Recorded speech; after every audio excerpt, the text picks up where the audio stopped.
Bismillahirrahmanirrahim suratu Yasin Makkiyatun te surat Yasin Makkiyah.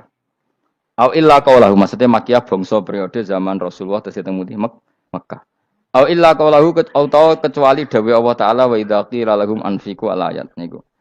Au madaniyatun utawa sebagian ulama darani surat Yasin bangsa napa?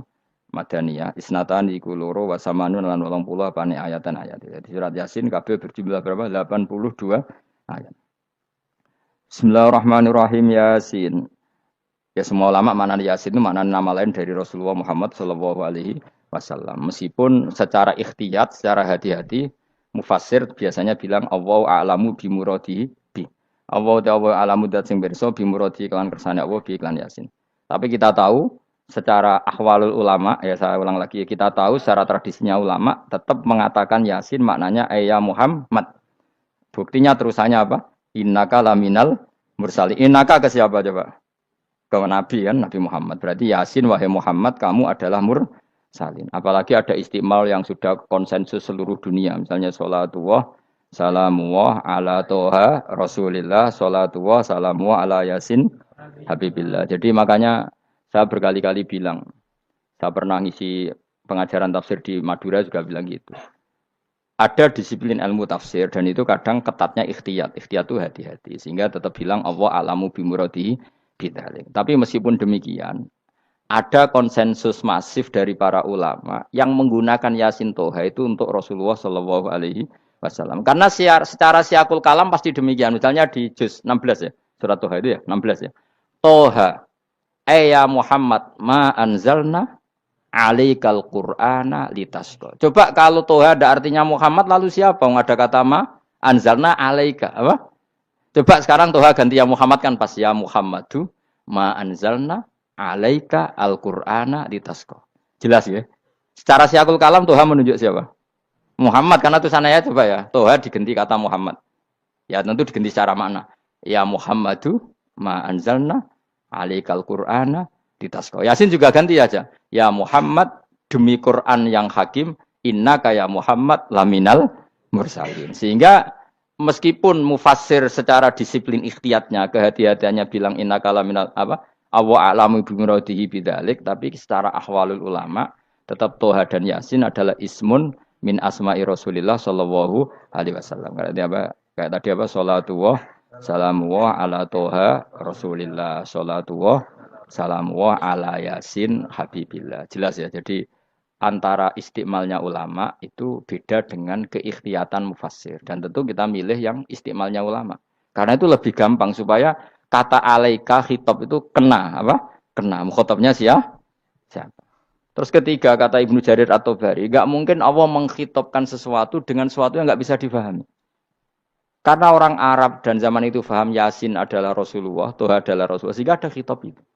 Buktinya orang kafir zaman itu enggak pernah menyoal gini. Muhammad katanya Quran itu indah, mudah difahami. Ternyata ini ada lafaz-lafaz yang kita tidak paham.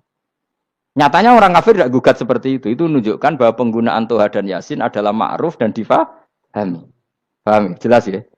Ya soal nanti ikhtiyat, ya ikhtiyat saja kita ikhtiyat. Paham ya? Tapi tetap difahami. Apa? Tetap difahami.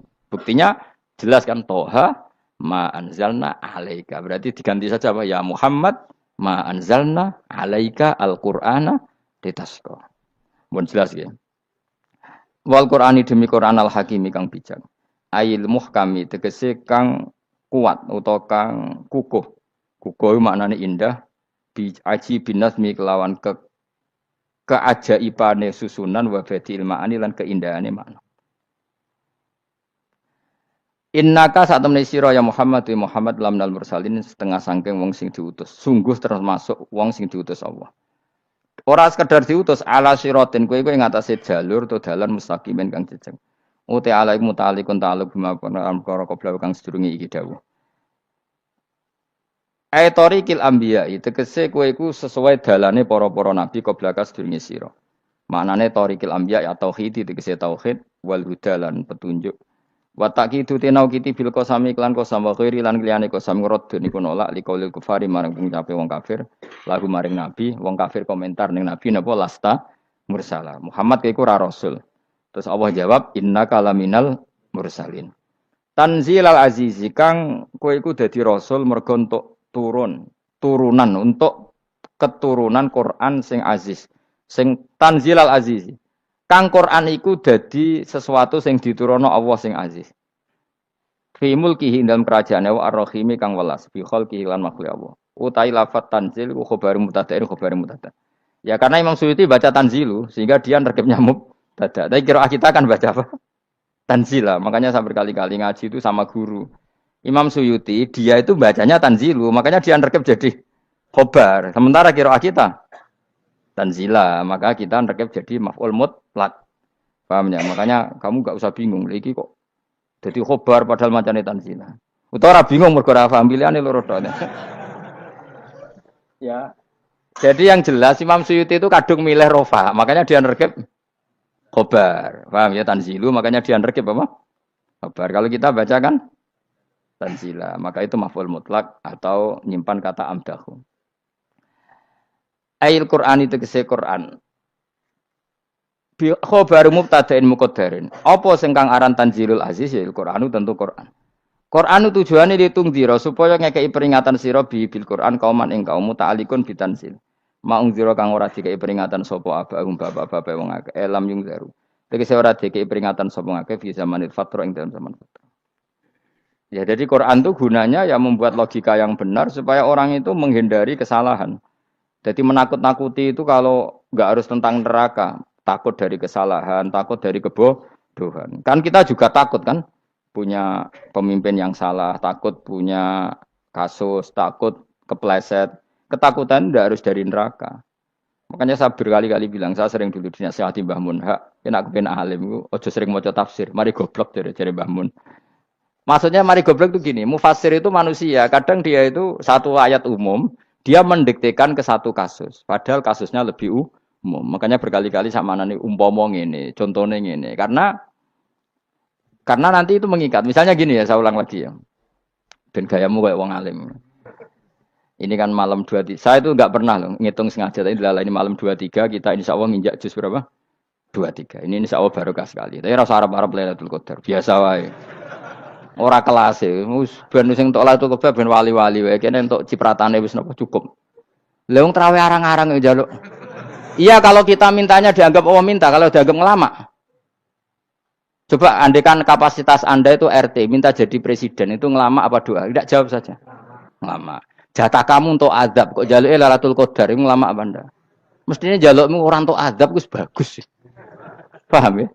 Banyak ulama diajak istisqa gak mau. Banyak itu ulama. Ayo istisqa kita karena sudah lama gak hujan.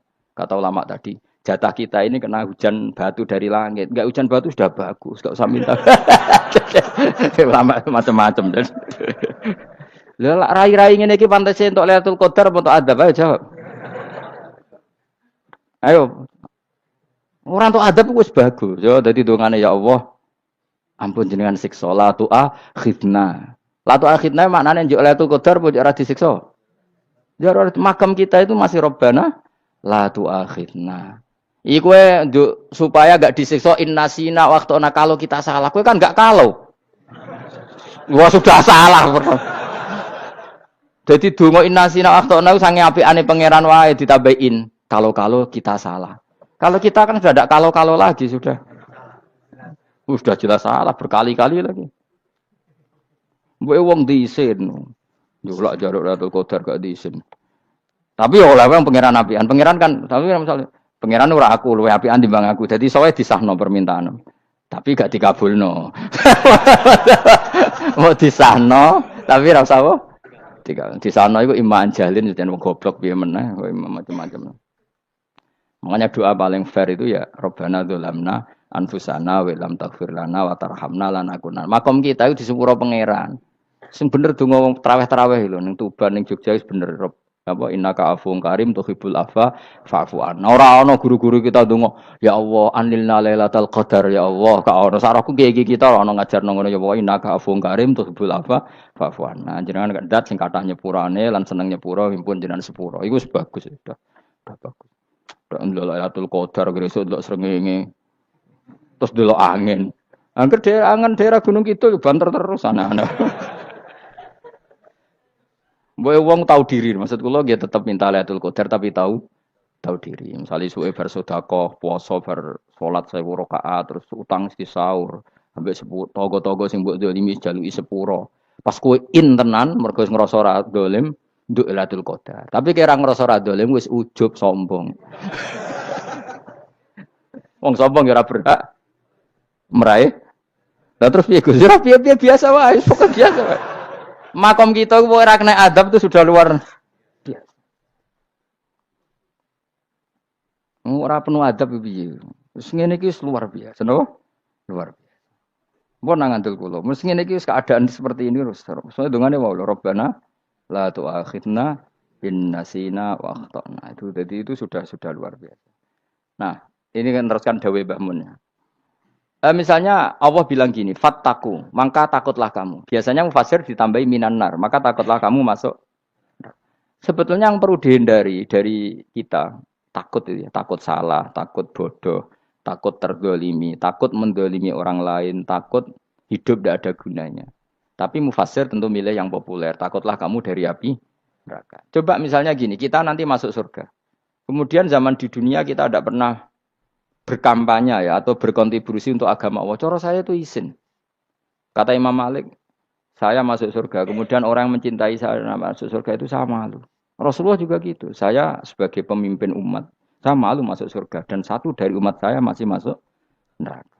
Jadi ulama dulu tuh ketakutannya bukan sekedar masuk neraka. Takut malu, takut bodoh, takut keliru, takut. Saya misalnya nanti masuk surga itu malu. Andaikan saya tidak pernah ngajar tafsir Jalalain. Malu saya. Karena katanya Allah, hak kenapa pun swarga? Terus dibon swarga. Tapi kalau pernah baca tafsir jalan kan anak keren. Keren artinya saya pernah mengkampanyakan Quran, pernah mengkhidmati Quran, pernah ngitmai kitab engkau ya Allah. Saya pernah ngitmai umatnya Rasulullah yaitu sampean kabeh.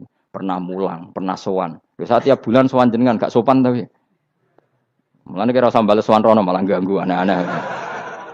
Kadang santri yo pidol, wis diulang cek sowan. Orang tuh kiai kalau sudah di rumah tuh milik keluarga biar fair. Bermulang cek assalamualaikum terus kiai ini kagok keluargane ku kapan? Boyo mikir bocah ora karo-karuan. Jadi seneng ya di ilmoni, napa seneng ya di ilmoni. Saya ulang lagi ya. Nah, kata yang ditafsir itu sering tidak mengikat. Makanya kata Mbah Mun, baca tafsir itu dikurangi. Maksudnya dikurangi itu bukan apa-apa, maksudnya tadi kalimat yang ditafsir itu tidak mengikat. Yang mengikat itu yang kalimat di Quran. Nah, kalimat Quran itu umum, napa? Misalnya gini, Allah lalu gini. Ikdilu, kamu harus berbuat adil. Lalu adil itu misalnya mufasir menafsiri, adil itu menyamakan di antara dua orang konflik. Misalnya di MK 01 dan 02 dianggap sama, itu namanya adil. Itu kan dawai mufasir. Atau misalnya gini, Allah bilang gini ke saya, hak kena jadi kiai sing adil. Terus adil ditafsiri orang, adil itu menyamakan sesama murid, haknya sama. Nah, tapi bisa saja adil itu di luar itu semua. Misalnya gini, ternyata adil menurut Allah gini. Adil maknanya seimbang, apa? Adil itu maknanya apa? Seimbang. Lalu keseimbangan seorang hamba adalah dia ingat Allah lebih banyak. Karena ini bandul yang benar-benar nyata. Allah itu nikmatnya nyata. Sehingga ketika saya sebagai orang alim ingat saya alim itu karena Allah, dikasih ilmu Allah, dikasih cerdas Allah, dikasih semuanya dari Allah. Sehingga saya itu tidak merasa kumuluhur pada kalian karena semua ini dari Allah. Kemudian Allah sendiri yang memerintahkan, kamu harus mengajar. Maka saya ada arep-arep salam templek sampeyan, penghormatan sampeyan, apresiasi sampeyan karena saya hubungannya hanya dengan Allah Subhanahu wa Ta'ala. Itu namanya adil, meletakkan sesuatu proporsional. Itu juga adil namanya. Makanya seseorang itu enggak bisa dikatakan abid selagi belum tahu kalau ibadahnya minallah. Jadi misalnya ke ibadah tok. Ternyata kamu yakin itu ibadah kamu, amal kamu itu belum abid. Abid hakikat adalah alhamdulillah alladzi hadana li hada wa ma kunna linahtadiya laula anda tahu. Ketika kita sujud yakin ya Allah alhamdulillah jenengan menakdir saya sujud. Saya salat alhamdulillah engkau menakdir saya salat. Sehingga minallah dulu pikiran itu semua kebesaran kemendahan hari ini minallah dulu. Baru setelah minallah kita yakin billah. Setelah billah juga yakin ilallah. Misalnya gini ilallah itu. Setelah saya ngajar tafsir Jalalain, kepentingan saya satu. Hamba-hambanya Allah menjadi tambah mencintai Allah. Tidak mencintai saya. Enggak penting sampean mencintai saya. Makanya Imam Syafi'i tiap ngajar bilang begini. Waditu annal khalqa ta'allamu hadal ilma wala yahmadunani. Saya senang kalau kalian belajar fikih sama saya, tapi kamu tidak usah muji saya. Jadikan fikih ini alat taqarrub kamu kepada Allah. Itu namanya minallah wa ilallah. Itu adil. Tapi adil yang dijelaskan ulama beda-beda tadi. Ada mengatakan adil adalah proporsional antara murid, antara keluarga dan murid. Meskipun kamu senang mulang, jangan merantarkan keluarga. Itu tidak adil. Itu kan versi, no? Maksudnya Mbah Mun, kamu jangan terjebak versi-versi dalam tafsir. Paham ya? Karena Allah hanya ngendikan i'dilu wa aqrabu. Paham ya? Tapi kan penjelasan adil ini orang versi. Paham ya? Ada yang nulis adil adalah meskipun mimpin masyarakat ya ingat keluarga. Karena sing tukang wayo oleh nafsir adil adalah karena laki tidak cukup istri satu maka ya kan yo repot nanti. Tapi kalau kadung istrinya 3 atau 4, adil adalah harinya sama meskipun janda dan perawan. Jari sing lanang gak adil adalah proporsional. Sing wis suwi dikumpuli dikurangi. Yang baru ya mungkin kabeh enggak kalau nuruti. Mungkin enggak? Ya, tapi itu kan versi, nama. Maka kata Mbah Mun itu memang saya itu merasakan, saya sebagai mufassir merasakan memang saya kan sering baca Jalalain beda dengan tafsir Munir, nanti beda dengan tafsir Qurtubi. Saya beri contoh misalnya. Dan kamu pasti salah jawab ini. Kalau kamu benar berarti ya alim tenan. Wa idza darabtum fil ardi falaysa 'alaikum junahun an taqsuru binas shalah. Orang kalau pergi itu boleh enggak ngosor salat? Enggak, jawab saja. Boleh kan? Ngosor salat itu apa? Misalnya salat asar 4 jadi berapa? 2. Kalau isya jadi 2. Kalau subuh? Enggak, sudah maju lah. Maghrib? Enggak, kan yang bisa dikosor hanya berapa? Yang rubaiyah, yang apa? Berarti kamu yakin? Antak suruh minas sholat artinya 4 jadi 2, yakin? Enggak, jawab saja. Yakin. Nah itu termasuk orang pinter. Ya. Berarti ilmu lagi sak trip. Ya? Sebetulnya kata Imam Qurtubi enggak. Ayat itu kan hanya bilang gini, kalau kamu bepergian, maka kamu boleh menyendak sholat. Qasru itu memotong. Dari aturan yang dulu 4 menjadi 2. Sebetulnya tidak hanya itu tok. Aturan tidak boleh membawa najis menjadi boleh. Aturan harus tumak ninah menjadi tidak harus tumak ninah. Misalnya kamu sholat dalam keadaan perang. Wajib tumak ninah apa boleh sambil lari-lari? Boleh sambil lari-lari. Boleh gak ketika perang kamu sholat sambil menghadap tidak ke kiblat? Boleh. Makanya antak suruh minas sholat maknanya apa? Jika kamu pergi maka dalam konteks itu kan perang ya. Ayat itu memang konteksnya perang. In khiftum ayyaftinakumul ladzina kafar. Jika kamu dalam keadaan perang, maka boleh memangkas apa yang pernah wajib dalam aturan sholat. Paham ya? 4 menjadi 2. Keharusan menghadap kiblat menjadi tidak wajib. Membawa najis sholat sah enggak? Enggak kan? Tapi kalau dalam perang, kemudian pedang kamu ada najisnya, boleh dibawa enggak? Boleh. Jadi maknanya taksuru, a'ammu min ayakuna qasra sholat, wa a'ammu min ayakuna wajibati sholat yang sekarang enggak wajib. Semua itu namanya juga meringkas kewajiban. Berarti nak mana nih, jika kamu dalam keadaan perang, maka boleh memangkas sesuatu yang dulu wajib menjadi tidak wajib. Yang dulu haram menjadi boleh. Tapi mufassir menyontohkan qasrus sholat hanya 4 menjadi 2. Dong ya? Oh ya, nanti alim ngono tenan wis dokter tafsir sang. Enggak tak iku sudah dhewe. Tapi ora perlu orang lain ngakui. Jadi itu contoh kecil. Jadi mufassir karena kebetulan dia tahunya hanya qasrus sholat itu 4 jadi 2, dia itu. Padahal di tafsir lain diterangkan qasru itu artinya menyingkat atau mencendak atau memangkas.